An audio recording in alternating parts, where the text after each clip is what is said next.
Welcome back to the Everyday Banter. I'm Emily. So glad you're here. And I'm Bill. And if you're listening to this right now, maybe you're sipping your coffee or, scrolling through your phone, just kind of chilling out. That's great, really. But what would you actually do if, let's say, a tsunami warning just went off, right now? Seriously, what's your first move? Oh, wow. Yeah, that's what today is all about, actually.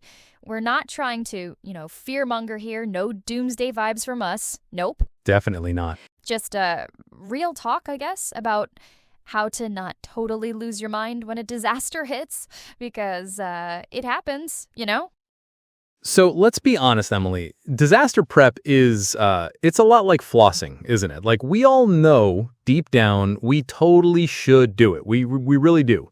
But we just put it off, always. Oh my gosh, yes. It's exactly like that.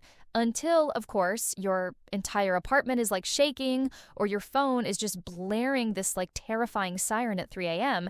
And then it's suddenly wait, where's my cat? Oh my God, where are my shoes? All these things you just didn't think about.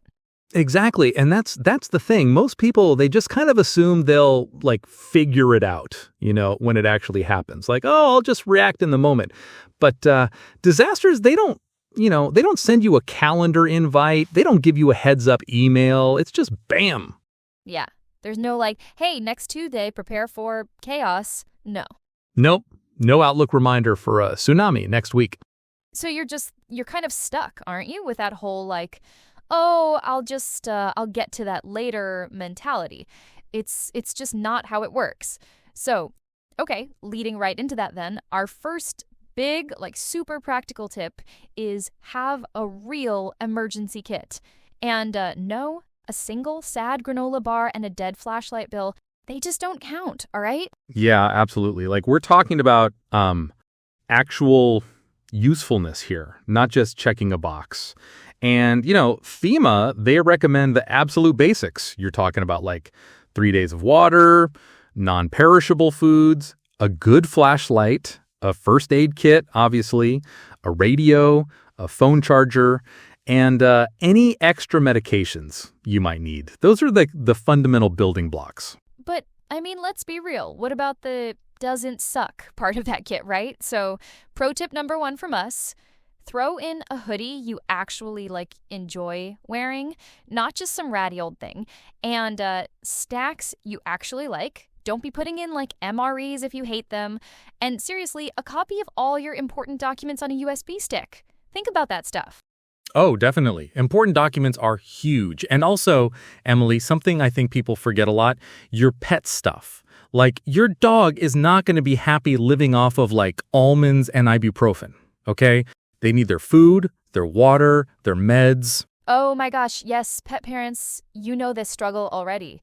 You pack more for them than yourself sometimes. But in an emergency, it's vital.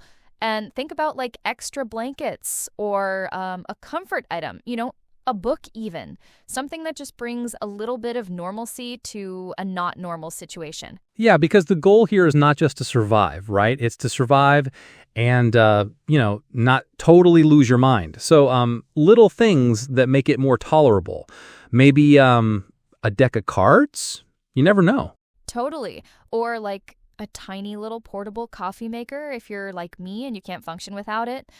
Within reason, of course. Don't pack your whole house. But think about what actually makes you feel okay, human. No, absolutely. And then I think another thing, too, is checking those expiration dates.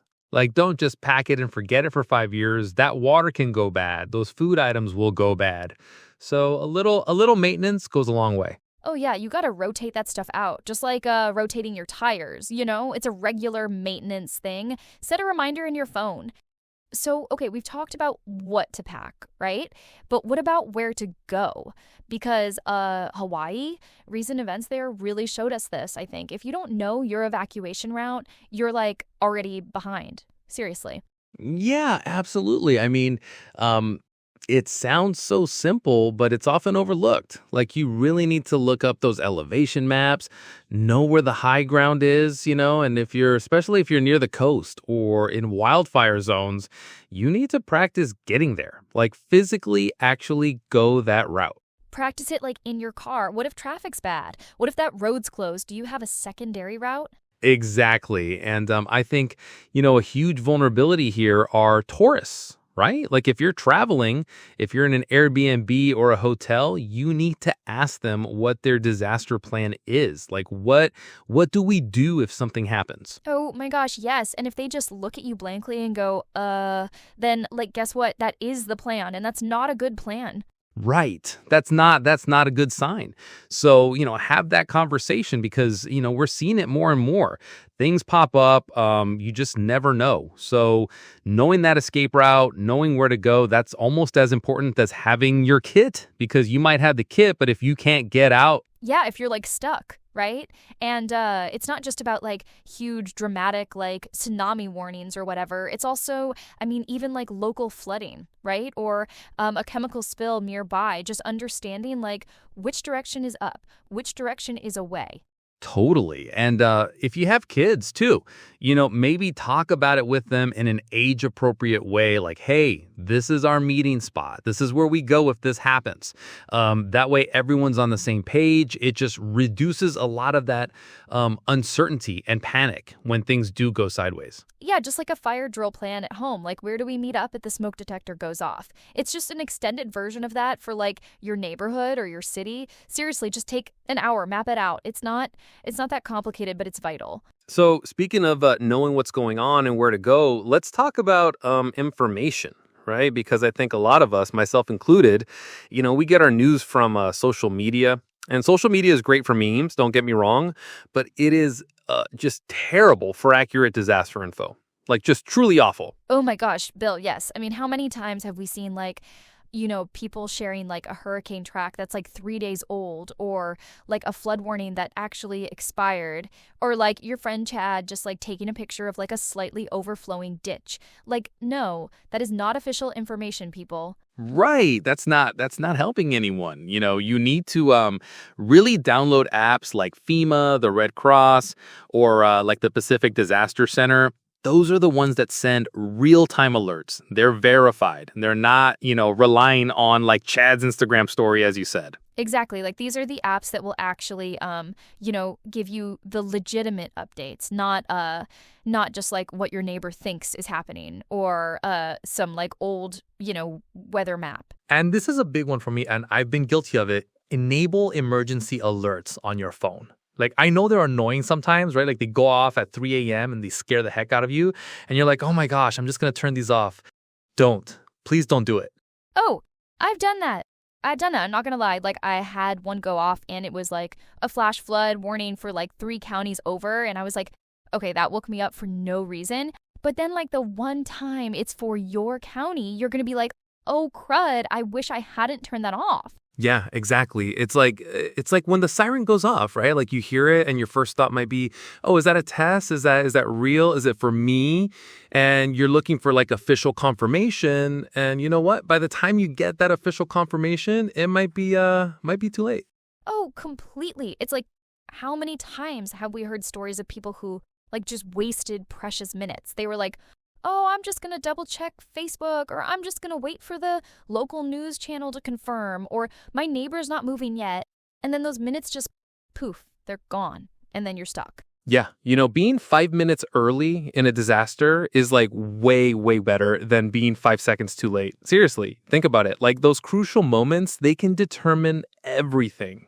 Totally. It's almost like, think of it like Uber surge pricing, right? Like the longer you delay, the worse it gets. Except with this, like the delay doesn't just mean a higher price for your ride.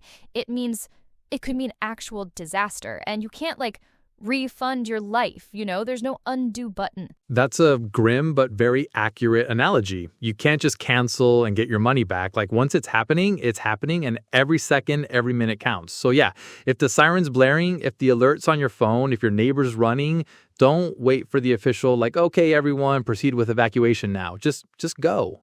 Just go and trust your gut too. Like, if it feels wrong, if it feels like something is happening, then it probably is. And those official alerts are usually on point. So, yeah, don't second guess them just because you don't want to, get out of your comfy chair. Exactly. Your comfort can unfortunately be your enemy in those situations. So, yeah, don't wait. That's the big one. So, speaking of like real life consequences, Emily, I was looking through some Reddit threads, right?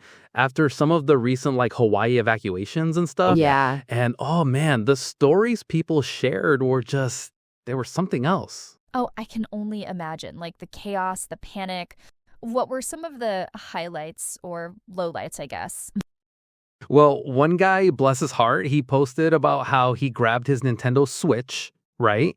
And his dog, which, good for him. But then he got outside and realized he had like completely forgotten his shoes. Just no shoes. Ran out of the house barefoot, apparently. Oh my gosh. See, that's so real though, because it's like in the moment, your brain just goes to like whatever is immediately important or, whatever's in your line of sight. But shoes, that's a pretty fundamental one, Bill, especially if you're like evacuating on foot. Yeah, I mean, it makes you wonder what kind of terrain he was crossing, just thinking about it. And then there was another one, a family, they forgot diapers for their baby. No. Yes, but they had like 3 phones fully charged and a power bank. So, priorities, people, diapers versus devices. It's a real choice, apparently. Oh, it's funny, but it's not, like it's hilarious when you read it, but then you think about it and you're like, that poor baby and those poor parents trying to figure that out on the fly. You've got your entertainment, but not the essentials. Exactly. And then this one was probably one of the most sobering for me. Someone managed to get in their car. They drove to higher ground, which is, exactly what you're supposed to do, but they didn't bring any gas. Oh, no. So they were just stuck halfway, like in a really bad spot. And you think, okay, I've got my car, I can get to safety, but like the most basic thing, fuel. It just goes to show you, right? Like these are not hypothetical what if scenarios that only happen in movies. These are real mistakes that happen to real people when panic takes over and you're not prepared or you haven't like really thought through the logical steps. Absolutely. So, I mean, these stories, as humorous as some of them are, they really underscore why we're even having this conversation, It's not just about having a list. It's about making it like second nature. So, the goal really is to be the chill one. The one who like actually knows where their emergency bag is, the one who isn't like running around looking for shoes. Oh, absolutely. The one with like the protein bars and the extra socks. That friend who just like calmly says, "Don't worry, I got us." We all need that friend, really. Yeah, we seriously do. And you know what? We need more of those people in the world. So like, really, why don't you start with yourself? Take that first step. So, we really hope this episode didn't stress you out, actually, like we hope it really empowered you instead because, knowledge really does beat fear every single time. Absolutely. So, go build that kit. Maybe ask your roommate if they even know where the fire extinguisher is or, just go buy one if you don't have one already. Seriously. And tell us in the comments, actually, like, what's one thing, just one, that you would pack first in an emergency? We're curious. Yeah, we're totally going to share the best ones in the next episode. So, put some thought into it. All right, everyone, stay safe out there, stay ready, and, stay weird. This has been the Everyday Banter, prepping with personality. We'll see you next week.